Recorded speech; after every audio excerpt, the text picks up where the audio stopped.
नमस्कार दोस्तों, मेरा नाम सुमित सिंह है और विज्ञान के ज्ञान चैनल में मैं आपका स्वागत करता हूं। Friends, magnetic effect of electric current chapter को हम कंटिन्यू कर रहे थे और अब तक हम लोगों ने मैग्नेट और उसकी प्रॉपर्टी, मैग्नेटिक फील्ड और मैग्नेटिक फील्ड लाइंस की प्रॉपर्टीज को पढ़ा। अब बारी आती है एक ऐसे रूल को जानने की जिस पर इस चैप्टर के बहुत सारी चीजें बेस्ड है, या यूं कहूं कि इस टॉपिक के अंदर में आपको कई ऐसी चीजें मिलेंगी जिससे आने वाले चैप्टर्स में, या यूं कहें कि इलेक्ट्रिसिटी और मैग्नेटिज्म, ये दोनों जो रिलेशन है, इलेक्ट्रोमैग्नेटिक रिलेशन जो है वो उसको समझ पाते हैं। इस वीडियो के अंत तक बने रहिएगा ताकि मैं आपको कुछ क्वेश्चंस भी बता सकूं कि किस तरह से एग्जाम में आपसे इससे रिलेटेड क्वेश्चंस पूछे जा सकते हैं।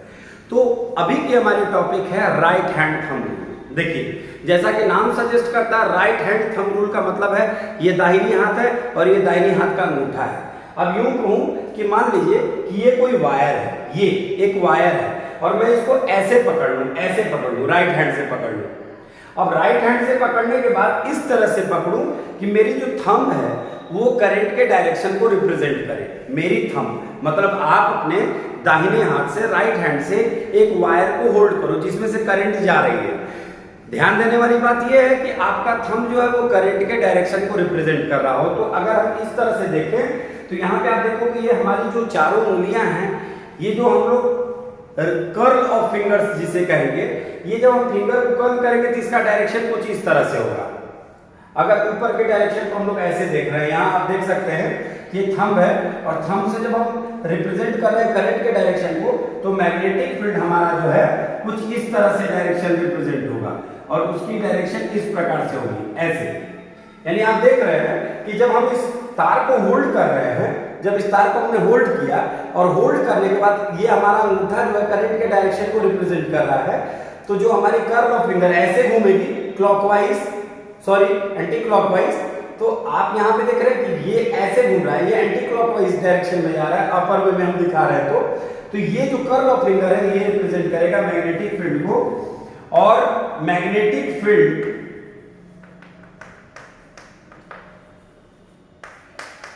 को हम B से डिनोट करते हैं। Magnetic field is represented by B and the SI unit is Tesla, यानी कि टेस्ला इसकी SI यूनिट होती है। अब समझ में आ रहा होगा आपको, मैं एक बार फिर बता रहा हूं कि ये मान लीजिए कोई एक वायर है यहां पर इस जगह, और मैं उसको ऐसे पकड़ूं कि ये अंगूठा जो है उसके करंट के डायरेक्शन को दर्शा रहा हो, दिखा रहा हो। तो जो हमारी उंगलियां मुड़ेंगी, जो हमारी कर्ल ऑफ फिंगर्स जो मुड़ेंगे इस प्रकार से, यह डायरेक्शन को शो करेगा मैग्नेटिक फील्ड के। एक बात, अब चलिए डाउनवर्ड डायरेक्शन में, ये स्ट्रेट करंट कैरिंग कंडक्टर है, स्ट्रेट है क्योंकि सीधा। अब दूसरी तरफ, अब मान लीजिए कि हमने करंट के डायरेक्शन को डाउनवर्ड्स कर दिया, ये अपवर्ड्स था यानी कि ऊपर की ओर की डायरेक्शन थी। लेट अस कंसीडर कि अगर करंट का डायरेक्शन ऐसे होता, तो ये देखिए हमने वायर पकड़ा, ये हमारे अंगूठा जो है ये करंट के डायरेक्शन को दर्शा रहा है। तो जाहिर सी बात है इस तरह से जा रहा है, यानी कि क्लॉकवाइज जा रहा है। तो यहाँ पर हम लोग मैग्नेटिक फील्ड को जो हम ड्रॉ करेंगे वो इस तरह से ड्रॉ करेंगे। आप देख सकते हैं यहाँ पे ये एंटी क्लॉकवाइज था, ये क्या था, एंटी क्लॉकवाइज, एंटी क्लॉकवाइज, यानी कि क्लॉकवाइज एंटी क्लॉकवाइज का देसी मतलब समझिए। घड़ी है, घड़ी 12 से 1 2 3 4 5 6 7 8 9 10 11 12 ऐसे चलती है, ये हो गया क्लॉकवाइज। एंड सपोज कि घड़ी ऐसे चलती कि 12 से 11 10 9 8 7, तो आप कहते हैं घड़ी उल्टी चल रही है। ये उल्टी घड़ी चलना एंटी क्लॉकवाइज है और सीधी घड़ी चलना क्लॉकवाइज है। तो कुल मिलाकर के अगर करंट का डायरेक्शन अपवर्ड होगा तो मैग्नेटिक फील्ड का डायरेक्शन एंटी क्लॉकवाइज होगा, और अगर करंट का डायरेक्शन डाउनवर्ड्स होगा तो हमारे मैग्नेटिक फील्ड का जो डायरेक्शन होगा वो क्लॉकवाइज होगा। फ्रेंड्स, यहाँ पर आप देख सकते हैं एक शब्द में लिखा हुआ कि फॉर करंट कैरिंग कंडक्टर, ये कोई कंडक्टर है जो करंट को कैरी कर रहा है, is held by right hand keeping the thumb straight, यानी कि उसको हमने पकड़ लिया और थंब हमारा डायरेक्शन ये स्ट्रेट है, बिल्कुल सीधा अंगूठा, ऐसे अंगूठा हमारा है, ये सीधा अंगूठा करंट के डायरेक्शन को दर्शा रहा है। अब if the direction of thumb is in the direction of current, यानी कि जिस डायरेक्शन में करंट गई है उस डायरेक्शन में अगर हमारा अंगूठा दिख रहा है तो क्या होगा, the direction of magnetic field will be represented by curl of fingers, यानी कि फिंगर के जो कर्ल्स हैं, ये जो हम मुट्ठी बनाते हैं, ये उंगलियां जिधर की तरफ घूमेंगी यही दर्शाएगा डायरेक्शन ऑफ मैग्नेटिक फील्ड। यहाँ पर एक और चीज लिखा हुआ Maxwell's cork screw rule. Cork screw का रूल का मतलब होता है, स्क्रू नहीं होता, कांटी होती है ना, जिसमें वो ऊपर में एक ऐसा साइन बना रहता है, नेगेटिव माइनस का साइन बना रहता है, जिसको हम लोग कस करके किसी चीज में, मतलब हम लोग नट बोल्ट भी कह सकते हैं। आप उसको देखते हैं कि उसमें क्लॉकवाइज एंटी क्लॉकवाइज उसमें गुना बना रहता है, ऐसे ऐसे धारी बनी रहती है। तो जब हम उल्टा घुमाते हैं तो वो बाहर निकलता है और सीधा घुमाते हैं तो अंदर जाता है। तो सपोज कि मान लो कि ये हिस्सा आपका ये वो कॉर्क स्क्रू है, मान लीजिए ये स्क्रू है। मैक्सवेल ने कहा कि अगर ये जिधर जा रहा है, ये हिस्सा जब अंदर की ओर जा रहा है, अगर ये डायरेक्शन है करंट का, तो जो इसमें ऐसे ऐसे धारी धारी और लाइन लाइन जैसी जो बनी रहती है, ये डायरेक्शन रिप्रेजेंट करेगा डायरेक्शन ऑफ मैग्नेटिक फील्ड को। एक बात फिर सुनिए, कील है, कांटी है, स्क्रू है, तो जो उसका सीधा हिस्सा है, अगर सीधे हिस्सा मान लीजिए कि दीवार पे जा रहा है, तो दीवार पे जाने वाला जो उसका है वो डायरेक्शन अगर करंट को रिप्रेजेंट कर रहा है, तो जो उसमें लाइनिंग्स बनी रहती है उस कील के अंदर में, वो रिप्रेजेंट करेगा डायरेक्शन ऑफ मैग्नेटिक फील्ड। बात वही है, सेम बात है, इसको घुमा फिरा करके बात वही है। इसीलिए तो ये कहा गया कि राइट हैंड थंब रूल को ही कई बार कई बुक्स में, कई रेफरेंसेस में ये बताया गया कि मैक्सवेल स्क्रू रूल और right hand thumb rule is same, एक ही चीज है, दोनों में वही बात कही गई कि ये अगर स्ट्रेट है, इसको ऐसे देखेंगे तो जो इसका कर्ल है वो रिप्रेजेंट करेगा मैग्नेटिक फील्ड को। हम लोग अगले टॉपिक की तरफ चलते हैं।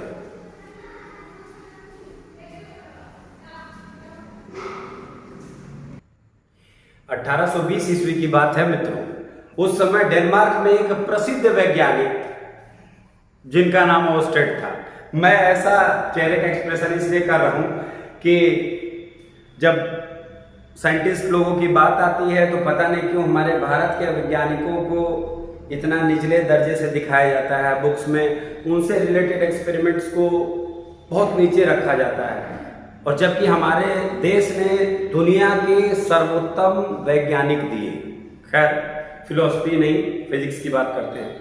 तो ऑस्टेड बैठे बैठे उनके दिमाग में ये ख्याल आया कि यार जिस तरह से चुंबक होता है, चुंबक का चुंबकीय क्षेत्र होता है, यानी कि मैग्नेट है, और मैग्नेट का मैग्नेटिक फील्ड है, तो इलेक्ट्रिक है, इलेक्ट्रिक का भी कुछ ना कुछ कोई ना कोई फील्ड तो होगा ही।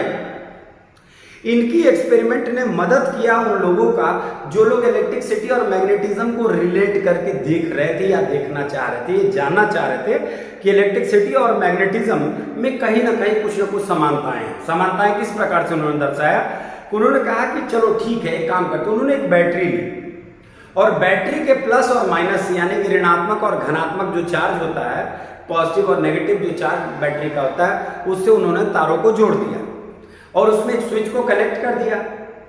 जैसा कि यहाँ पर आप एक डायग्राम में देख रहे हैं, ये स्विच है और ये बैटरी है, ये प्लस है, ये माइनस है और ये वायर है, और यहाँ पे आप एस और एन जो देख रहे हैं इसको आप मैग्नेटिक निडल या कॉम्पास कह सकते हैं। अब यहाँ पे ये मैग्नेटिक निडल क्यों लिया उन्होंने, वो देखिए।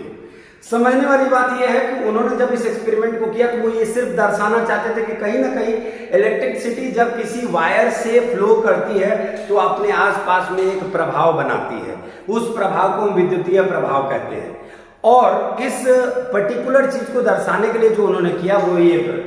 यहाँ पर आप देख सकते हैं कि उन्होंने अपने एक्सपेरिमेंट में साफ साफ कहा कि when electric current flows through a current carrying conductor it produces magnetic field around it. उन्होंने सीधे सीधे तौर पे कहा कि जब किसी वायर से करंट पास करती है तो अपने आसपास में एक मैग्नेटिक फील्ड, एक चुंबकीय प्रभाव बना लेती है। और चुंबकीय प्रभाव को हम कैसे देख पा रहे हैं कि जब इस स्विच को उन्होंने ऑन किया, जब स्विच को कनेक्ट किया और करंट उस कंडक्टर में बहा, तो ये जो मैग्नेटिक नीडल था ये हिलने डुलने लगा, इसमें डिफ्लेक्शन देखी गई।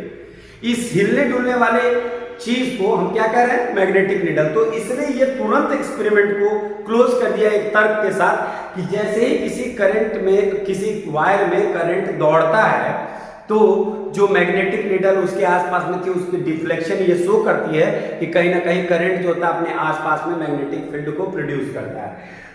फिर फर्दर इन्होंने डायरेक्शन ऑफ करंट को चेंज किया, जैसे यहाँ PSL यहाँ प्लस माइनस है, तो इन्होंने जो अगली एक्सपेरिमेंट की तो यहाँ पर इन्होंने प्लस किया और यहाँ माइनस किया, बाकी सारी सीन वैसे ही थी, ऐसे ही इन्होंने फिर किया। इस एक्सपेरिमेंट में भी आप देख सकते हैं उन्होंने इस तरह से किया, यहाँ भी इनका मैग्नेटिक फील्ड मैग्नेटिक नीडल इन्होंने जोड़ दिया, प्लस माइनस यहाँ पर इन्होंने रख दिया। एक बार फिर इन्होंने इसको एक स्टैंड से ऐसे ड्रॉ करके आप देख लो, समझ लो।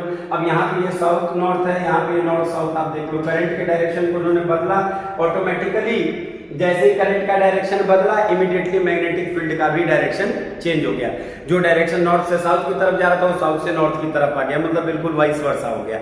यानी कुल मिलाकर के कंक्लूजन ये था, दो चीजें थी इसमें कंक्लूजन। पहला कि more the current higher the deflection. अच्छा, आप इसको ऐसे भी समझ सकते हो कि कोई पतली सी वायर है जो हम लोग दिवाली में यूज करते हैं, जिसमें से बहुत सारी लाइट्स जलती हैं, उस वायर से अगर आपको करंट लगेगा, एक बात। दूसरी बात, कहीं 11,000 वोल्ट का वायर गया हुआ है, मतलब अब उतना बड़ा पावर गया हुआ, उसको छुएंगे तो आप तो तुरंत नाइसिल पाउडर बन जाएंगे, लेकिन इसको छुएंगे तो झंझनाहट महसूस होगी, आप अपने हाथ को झटक लेंगे इधर उधर ऐसे करके।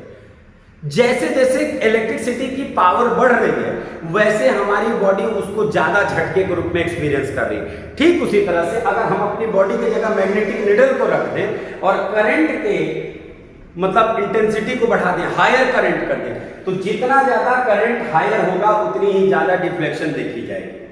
आपने देखा होगा, इसको ऐसे भी आप समझ सकते हैं कि जब रिमोट में या घड़ी में जब बैटरी धीरे धीरे कम होने लगता है तो उसकी वर्किंग स्लो हो जाती है।